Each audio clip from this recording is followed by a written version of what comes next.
en la voluntad del Señor, le ruego que me dé sabiduría, porque es un capítulo precioso el capítulo 5, hermanos. Es un capítulo que toca algunas profecías que se cumplieron atrás, históricamente. Ahora diré cuál, pero también es un capítulo que toca a la persona del Señor Jesucristo. ¿Quién es Él? Algunas de las cosas que hizo en su primera venida y algunas de las cosas que va a hacer en su segunda venida. Y va dejando caer cosas, y cosas que tienen que ver con su pueblo, que pasaron, pero también cosas que tienen que ver con su pueblo y con los hijos de Dios y que están por llegar.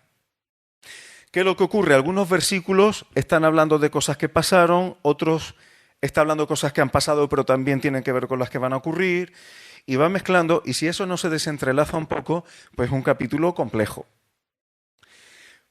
Pero al mismo tiempo es maravilloso. Algunas de las cosas que ya sucedieron y que alude, no solamente este capítulo, sino que hemos venido viendo, ya sabéis, hermanos, que, y soy un poco pesado con esto, pero cuando se olvida no se entiende bien. El reino de Israel se divide en dos. El reino del sur, Judá, los judíos, y el reino del norte, donde estaban 10 tribus. El reino del norte, Dios lo va a deshacer como reino, van a perder no solamente su capacidad, vamos a decir, de existencia política o gubernamental, sino incluso van a perder su identidad. De tal manera que, por castigo y juicio de Dios, los asirios van a conquistar el reino del norte.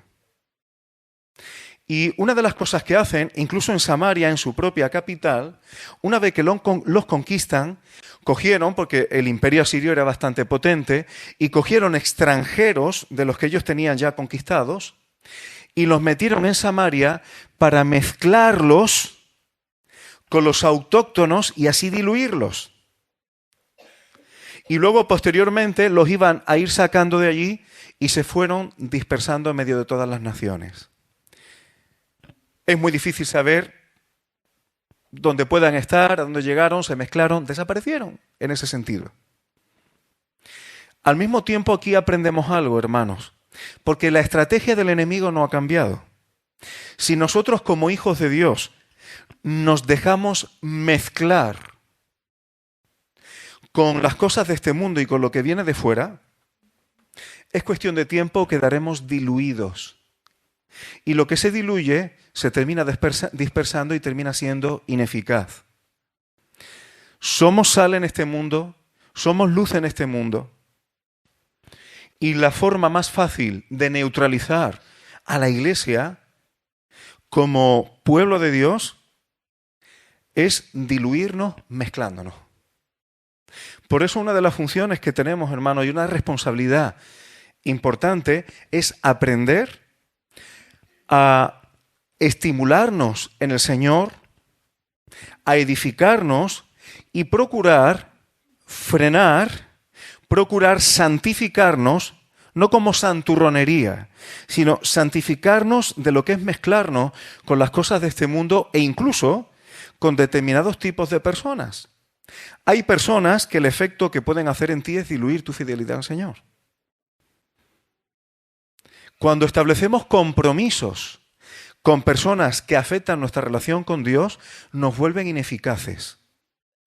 Y esto es aplicable a muchas cosas, a amistades, a parejas. Jóvenes, mucho cuidado a la hora de decidir con quién establecéis una relación y con quién os casáis. Porque de eso va a depender, puede diluir, puede mezclar tu vida si tú tienes un compromiso en tu corazón con Dios real y unes tu vida a una persona que no tiene ese compromiso, incluso aunque crea en Dios y pueda hasta ser creyente, pero tu ministerio, tus dones, tu vida puede quedar diluida y completamente neutralizada. Así que esto que ya ocurrió históricamente, ¿por qué no aprender de eso? Cuando los asirios hicieron esto, luego echaron el ojo al reino del sur, a Judá. Y entonces pues también quisieron tomar Jerusalén. Pero ¿qué pasó? Esto lo hemos visto. ¿Recordáis el episodio durante Ezequías, Sennacherib, que cogieron y se humillaron delante de Dios? Y clamaron al único Dios verdadero. Y fijaos si Dios quiere responder cómo hace las cosas. Un solo ángel, en una sola noche, acabó con 185.000 asirios, que se dice pronto. Fijaos de qué manera tan impresionante respondió Dios. Pues bien, algunas de estas cosas, y no sigo con temas históricos, están reflejadas en este capítulo 5. Por eso empieza diciendo, rodéate ahora de muros, hija de guerreros. Nos han sitiado, con vara herirán en la mejilla al juez de Israel. Al rey de Israel lo llevaron cautivo. Pero, ¿aquí se está refiriendo solamente a eso? ¿O está apuntando a alguien más? Con vara herirán en la mejilla al juez de Israel. ¿Ocurrió esto con el Señor Jesucristo? ¿Fue el Señor Jesús herido por nuestros pecados? Herir en la mejilla no solamente es una cuestión de ser azotado como fue y ser agredido físicamente como fue. Si te dan una mejilla, pon la otra. Muchas veces nosotros lo interpretamos desde nuestra cultura como es no te defiendas, no a la defensa propia, y no me voy a meter en ese asunto. Pero tú crees que en una época donde, fijaos que el propio apóstol Pedro llevaba una espada, ¿eh? Y lo vemos en Getsemaní. Pedro, el apóstol, llevaba una espada. La gente, los hombres, iban armados. Y aquí, para hablar de la defensa propia, ¿se habla de una tortita en la mejilla?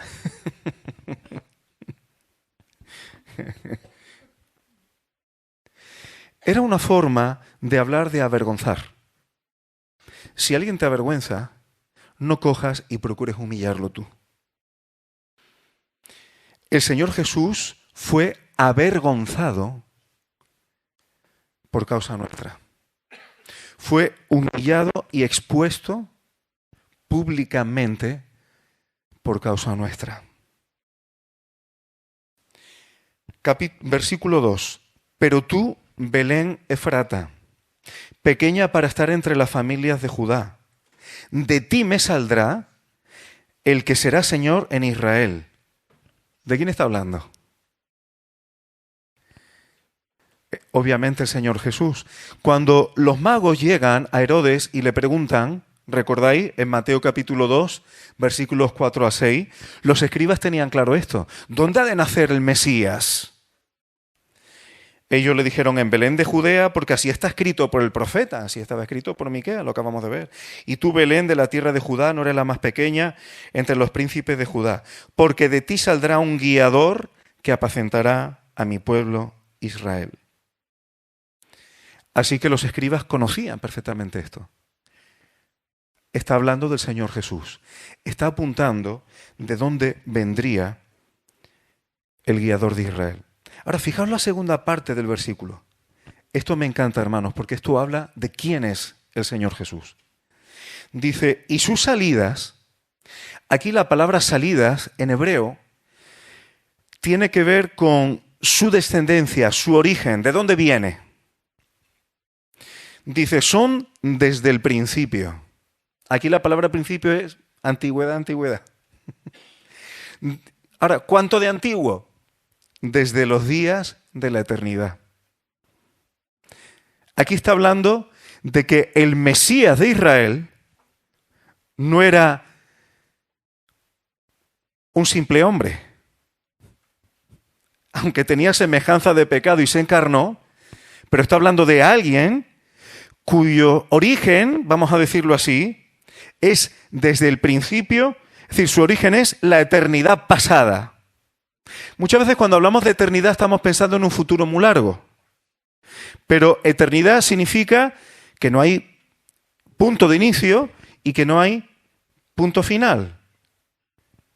El Señor Jesús es desde este plano.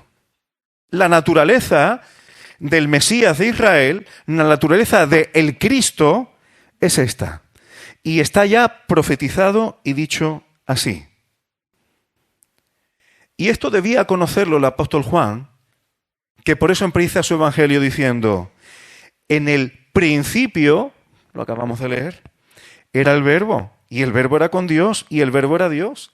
Este era en el principio, lo vuelvo a insistir, con Dios.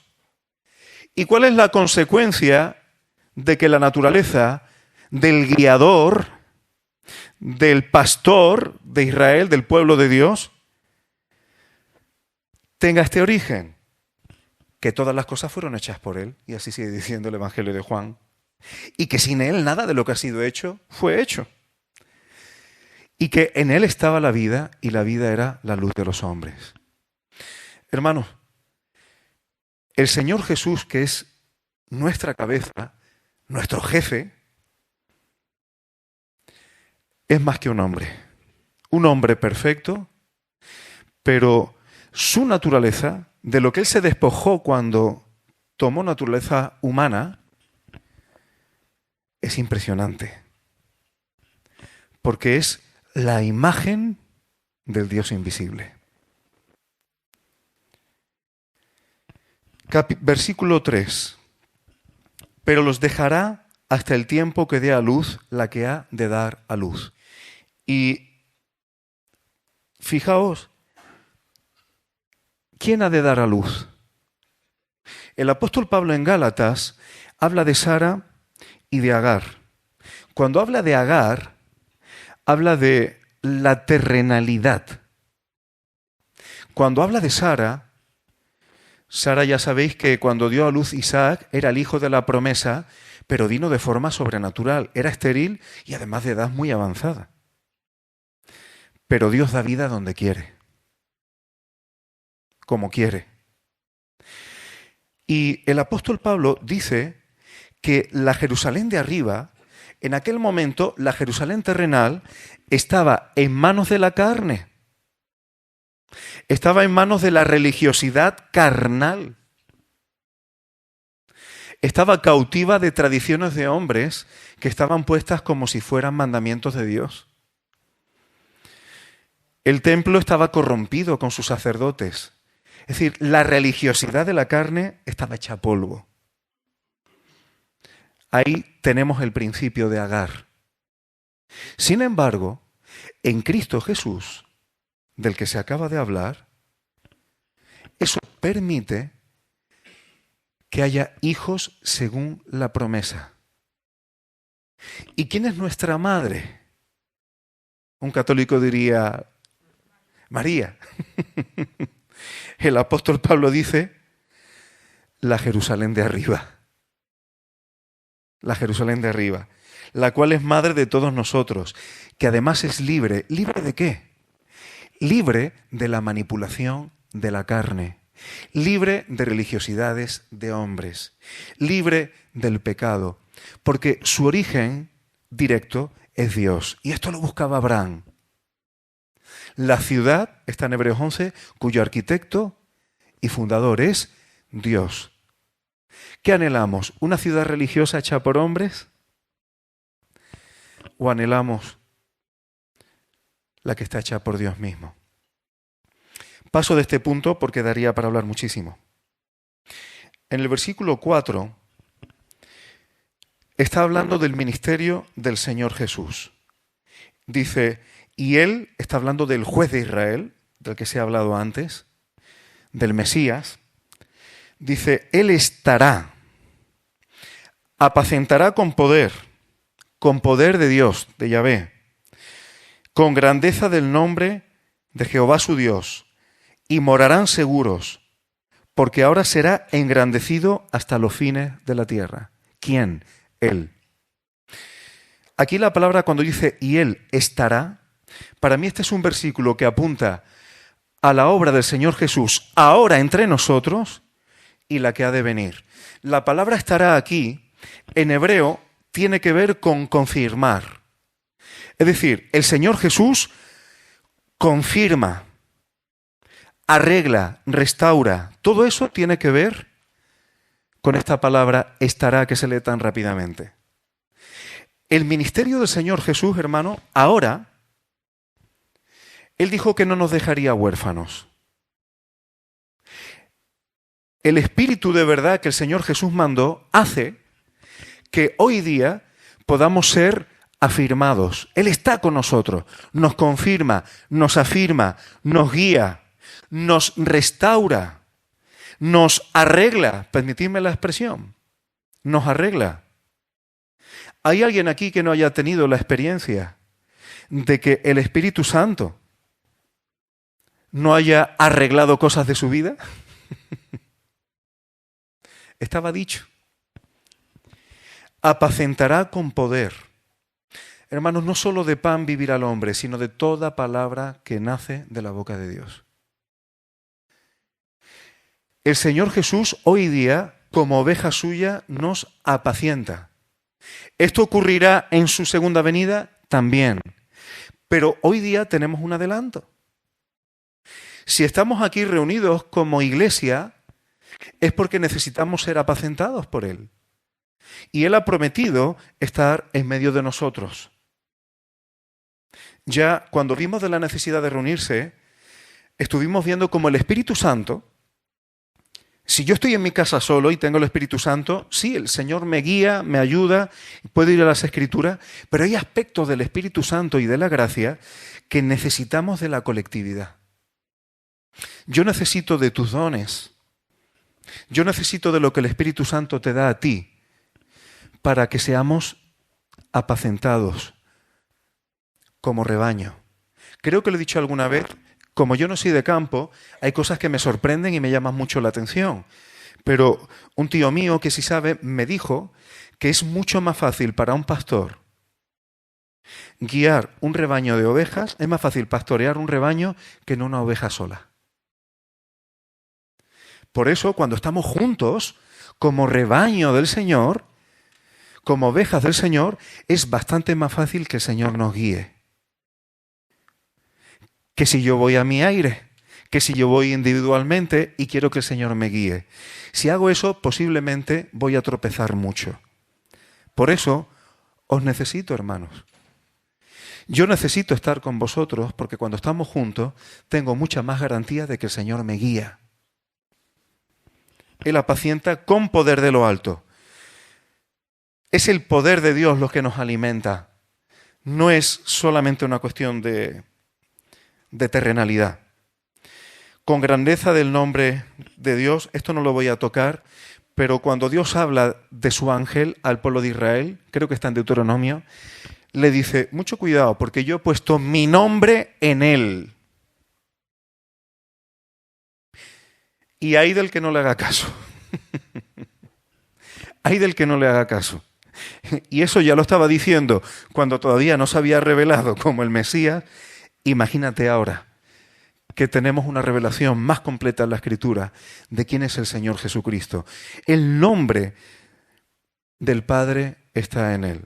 Que por cierto, cuando en Mateo 28 se habla de hacer discípulos y de bautizar, dice bautizarlos en el nombre del Padre, del Hijo y del Espíritu Santo. Y muchas veces se utiliza como una fórmula. Igual que cuando oramos en el nombre de Jesús, decimos en el nombre de Jesús, amén. Pero lo que está diciendo ese versículo es mucho más rico de lo que aparenta. No es una coletilla para un bautismo. Y no son 3 nombres. Es un nombre. El nombre del Padre, el mismo nombre del Hijo y el mismo nombre del Espíritu. Ojo, no estamos hablando de títulos. No estamos hablando de Yahvé, Jesús, el Espíritu Santo, no tenemos un nombre concreto. No estamos hablando de títulos. Estamos hablando de que la esencia, el nombre tiene que ver con la esencia, el carácter, la unidad, es la misma. Un solo nombre, una sola unidad, ahí están el Padre, el Hijo y el Espíritu Santo. No es una fórmula ritualística. Es una realidad tan maravillosa como difícil de entender. Pero sabemos que en Cristo Jesús habita toda la plenitud de la deidad. El Señor Jesús, hermano, es mucho más de lo que a veces somos capaces de imaginar. Morarán seguros, dice, y será engrandecido hasta los fines de la tierra. Hermano, el nombre del Señor Jesús ha llegado a todos los lugares del mundo. Es muy difícil estar en un sitio donde no se haya oído del nombre de Jesús. Pero cuando el Señor venga, esta profecía tendrá un cumplimiento mayor. Toda la tierra será llena del conocimiento de la gloria del Señor. Y eso va a ser en Cristo Jesús. El Señor Jesús va a comandar, va a ser el Rey de Reyes y Señor de Señores. Eso quiere decir que habrá otros reyes y otros señores. Pero Él está por encima de todos. Y aquí viene la cuestión del reino. Hijos de Dios reinarán con Él. Habrá otros reyes, habrá otros señores. Pero Él es el Rey de todos esos reyes, de todos esos señores y de toda la tierra. Y está dicho, y está profetizado. Entonces es el nombre del Señor Jesús el que será engrandecido en toda la tierra y expresado a través de sus hijos también. Esto es impresionante, hermano. Hemos sido llamados a estar ahí, a colaborar ahí. Y a lo mejor tú y yo nos vemos torpes. Pero si el Señor te quiere poner, si el Padre decide darte un lugar ahí, eso no hay quien te lo quite. Eso no depende de carisma humano. Eso no depende de inteligencia humana. Ese lugar depende de lo que la imagen de Cristo, el Rey de Reyes y Señor de Señores, se haya conformado en nosotros. Y a eso hemos sido llamados. Muchos humildes, que a lo mejor humanamente pues no nos parecen personas de gran renombre, en el reino es bastante probable que en el reino de Dios tengan un lugar que ni tú y yo hubiéramos imaginado. Y quizá muchos de los que incluso en las congregaciones pues somos más visibles, porque tenemos ministerio que se nos ve más, pues igual en el reino pues vamos a tener un lugar muy último. No depende de lo que se nos ve aquí. Depende de lo que Cristo haya sido formado en nosotros. Buscad primeramente el reino de Dios y su justicia. Hemos sido llamados a eso, hermano, porque va a venir. Y el nombre del Señor Jesucristo será engrandecido en toda la tierra. Devastarán la tierra de Asiria a espada, y con sus espadas la tierra de Nimrod, y nos librará del asirio cuando viniere contra nuestra tierra y hollare nuestros confines. Esto ocurrió con lo que hemos dicho antes. Ezequías, Senaquerib, de alguna forma esto tuvo un cumplimiento histórico. Pero habla de los que vienen de la tierra de Nimrod. Esto tiene que ver con Babel, con Babilonia. Y dice, nos librará cuando viniere contra nuestra tierra y hollare nuestros confines. Hermano, esta profecía tiene un cumplimiento por llegar. Acordaos que Apocalipsis habla de Babilonia. Sigue existiendo una Babilonia como sistema. Igual que Ezequías y el pueblo de Judá fue librado del asirio, de los que venían de la tierra de Nimrod, y era un ejército extraordinariamente potente, extraordinariamente poderoso. Ellos no tenían forma natural de librarse de ellos. Y además estaban sitiados. La situación era dramática. Pero Dios los libró de una forma sobrenatural. A este respecto, hermanos, quiero decir que nosotros tendremos una liberación sobrenatural y plena de este sistema babilónico que hostiga y hostigará a los hijos de Dios, que es enemigo de Dios, que es enemigo de los creyentes, es enemigo de los que siguen al Señor Jesucristo. Es enemigo. Y el Señor, de una forma sobrenatural, llegará un momento en que librará a los hijos de Dios de este sistema, de Babilonia, de Nimrod, dicho de otra manera, del anticristo. Sería largo de decir, pero ahí lo dejo. Ahí lo dejo. Sí quiero decir algo del versículo 7, porque son profecías que tienen que ver con el pueblo de Dios y los hijos de Dios. Yo sé que este capítulo no es sencillo. Este capítulo no es tan sencillo. Dice el versículo 7, el remanente de Jacob será en medio de muchos pueblos. El remanente siempre habla de un resto.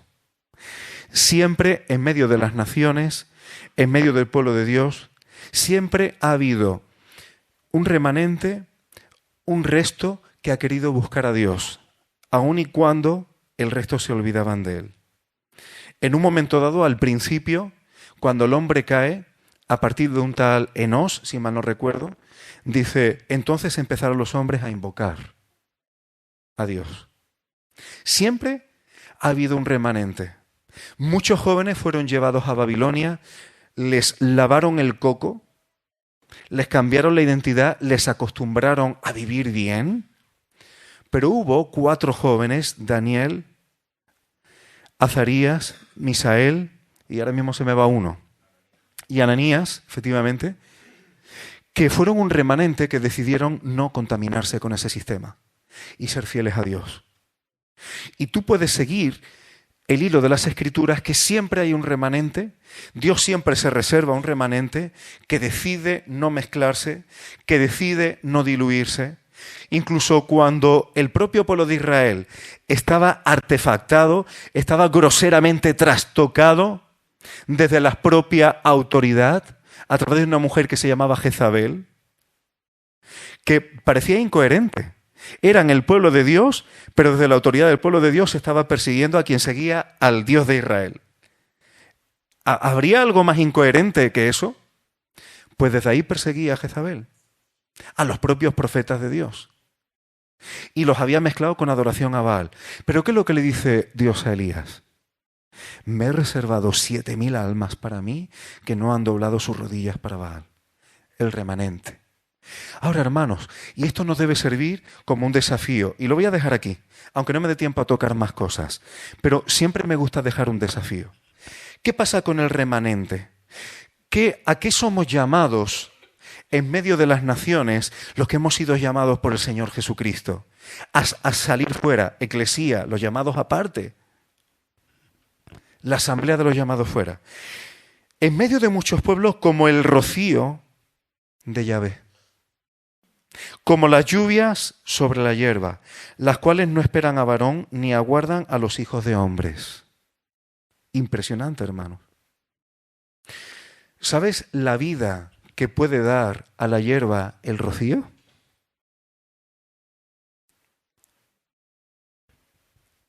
Y no lo tienes que regar tú.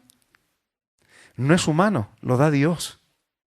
Nosotros como remanente de Dios, hermano, hay personas que están esperando y que lo que necesitan no es algo humano, no es algo terrenal, no es algo que le podamos ayudar con consejos humanos o con esfuerzo de la carne.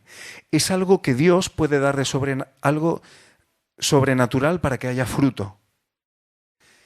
Y eso que Dios quiere hacer de forma sobrenatural, a través de la predicación del Evangelio, el poder de Dios, pues Dios utiliza a su remanente. Dios utiliza a sus hijos. Dios quiere que tú y yo, aunque seamos siervos inútiles, quiere utilizarnos para la obra sobrenatural de ser en medio de las naciones como ese rocío sobre la hierba que da fruto y que da vida.